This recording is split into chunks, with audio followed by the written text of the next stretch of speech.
আসসালামু আলাইকুম বন্ধুরা, কেমন আছেন আপনারা সবাই? আশা করি সবাই ভালো আছেন, আমিও ভালো আছি।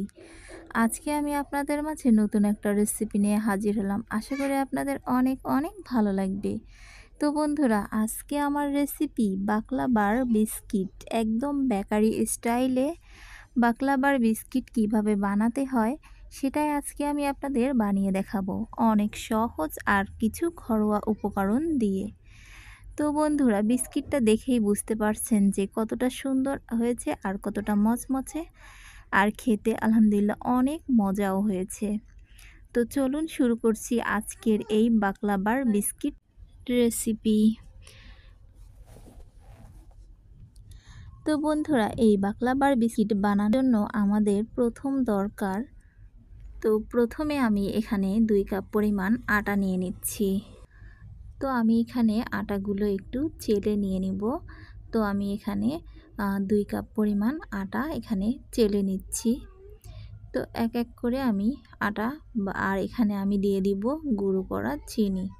তো আমি এখানে দিয়ে দিব প্রায় এখানে 2 কাপ যেহেতু আটা, তো আমি এখানে দিয়ে দিব ফুল 1 কাপ পরিমাণের মতো গুঁড়ো করা চিনি। তো আটাটা চালা হয়ে গেছে, তো এখন আমি চিনিটাও চেলে নিচ্ছি। তো আপনারা চেলেও নিতে পারেন, আবার না চাললেও হবে। তো আমি এখানে ফুল 1 কাপ পরিমাণ চিনি, গুঁড়ো চিনি নিয়ে নিয়েছি। মিষ্টিটা আপনাদের ইচ্ছে অনুযায়ী দিতে পারেন কম বেশি করে। তো বন্ধুরা, এরপরে আমি সবগুলো উপকরণ চেলে নিয়ে নিলাম।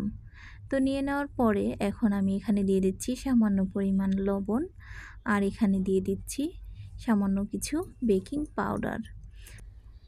তো বন্ধুরা, এরপরে আমি শুকনো উপকরণগুলো মেখে নিচ্ছি। শুকনো উপকরণগুলো একটু হাতের সাহায্যে খুব ভালো করে মেখে নিব। আর আমি এখানে 1 কাপ পরিমাণের মতো নিয়েছি তেল। এই 1 কাপ তেল দিয়ে খুব সুন্দর করে আমাদের ডোটা মাখানো হয়ে যাবে। তো বন্ধুরা, সব কিছুই যদি মাপ অনুযায়ী নিয়ে নেন তাহলে কিন্তু কোনো রকমই সমস্যা হবে না। একদম বেকারি স্টাইলে আর পারফেক্টলি হবে কিন্তু বিস্কিট বানানোর রেসিপি।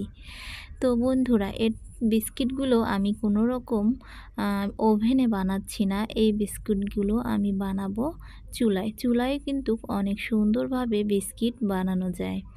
তো বন্ধুরা, এরপরে আমি খুব ভালো করে অল্প অল্প করে তেল দিয়ে ভালো করে একটা ডো বানিয়ে নিয়েছি দেখুন। তো হাতে করে এভাবে করে চেপে চেপে দিয়ে দেখবেন যে ডোটা খুব ভালো মসৃণ হয়েছে কি না। তো এখন আমি এটাকে বিস্কুটের শেপ দিব, এজন্য খুব ভালো করে একটু হাতের সাহায্যে মথে নিচ্ছি।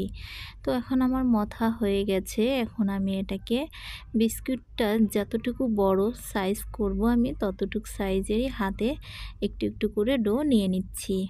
তো আপনারা আপনাদের ইচ্ছা অনুযায়ী নিতে পারেন। একটু বড় সাইজের করলে একটু বড় সাইজের, আবার একটু ছোট করলে ছোট সাইজের। তো আমি যে সাইজগুলো নিয়েছি এগুলো কিন্তু পরবর্তীতে ফুলবে, ফুলে কিন্তু একটু বড় সাইজের হয়ে যাবে। তো আমি কিছু বড় সাইজের বানাবো আর কিছু আমি ছোট সাইজের বানাবো। তো এভাবে করে আমি হাতের সাহায্যে হাতের ভিতরে গোল করে নিয়ে নিয়ে একটু ঠাসা দিয়ে আমি এভাবে করে বিস্কিটগুলো বানিয়ে নিব। তো আপনারা যদি চান কোনো রকম ডিজাইন করতে তাহলে কিন্তু আপনারা যে কোনোভাবে ডিজাইন করতে পারেন। চামিচ দিয়ে, কাঁটা চামিচ দিয়েও কিন্তু খুব সুন্দরভাবে ডিজাইন করা যায়। তো এখানে আমি একটা ডিমের কুসুম নিয়ে নিয়েছি, আর এই ডিমের কুসুমটা এখন আমি উপরে দিয়ে দিচ্ছি। তো এতে কালারটা কিন্তু খুব ভালো আসবে। তো এই ডিমের কুসুমগুলো যখন আমার দেওয়া শেষ হয়ে যাবে, ব্রাশ করে সবগুলো বিস্কিটের উপরে এভাবে করে আমি ব্রাশ করে দিচ্ছি ডিমের কুসুমগুলো। তো দিয়ে দেওয়া হয়ে যাওয়ার পরে এখানে আমি দিয়ে দিচ্ছি কিছুটা তিল। তো আমি এর উপরে একটু তিল ছিটিয়ে দিয়ে দিচ্ছি।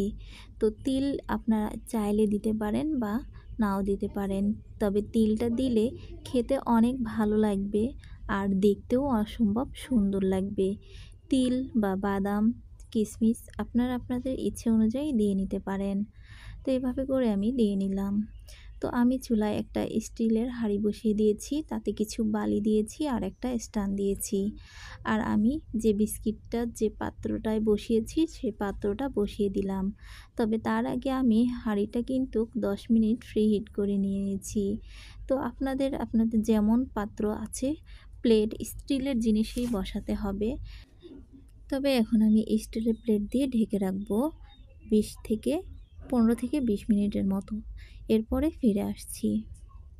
তো বন্ধুরা দেখুন 20 থেকে 15 মিনিটের পরে ফিরে আসলাম। দেখুন কত সুন্দর কালার হয়েছে আর কত সুন্দর বিস্কিটগুলো হয়েছে, অনেক সুন্দর।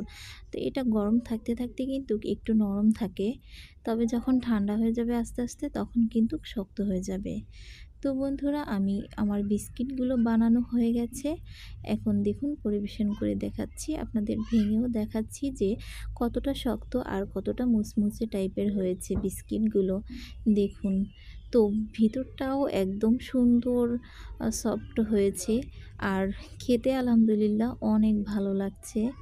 তো আপনারাও বাসায় এরকম পারফেক্টলি বিস্কিট বানানোর জন্য শুধুমাত্র ভিডিও দেখেই বানিয়ে ফেলতে পারবেন। কোনো ঝামেলা নেই, ঘরোয়া উপকরণ দিয়েই বানিয়ে ফেলতে পারবেন সুস্বাদু মজাদার বিস্কিট। তো বন্ধুরা কিনে আর খেতে হবে না, বাসায় বানিয়ে খেতে পারবেন। তো বন্ধুরা আজকের এই বিস্কিট রেসিপি যদি ভালো লাগলে অবশ্যই লাইক, কমেন্ট, শেয়ার করবেন আর আমার চ্যানেলটা অবশ্যই সাবস্ক্রাইব করবেন। এরকম সহজ সহজ ভিডিও দেখার জন্য অবশ্যই পাশে থাকবেন। তো বন্ধুরা আশা করি আজকের এই বিস্কিট রেসিপিটা অনেক ভালো লেগেছে আপনাদের। তো দেখুন, আপনারা দেখলেই বুঝতে পারবেন যে কতটা সফট আর মসৃণ হয়েছে এই বিস্কিটটা। তো আজকের মতো এখানেই বিদায় নিচ্ছি। আল্লাহ হাফেজ, সবাই ভালো থাকবেন।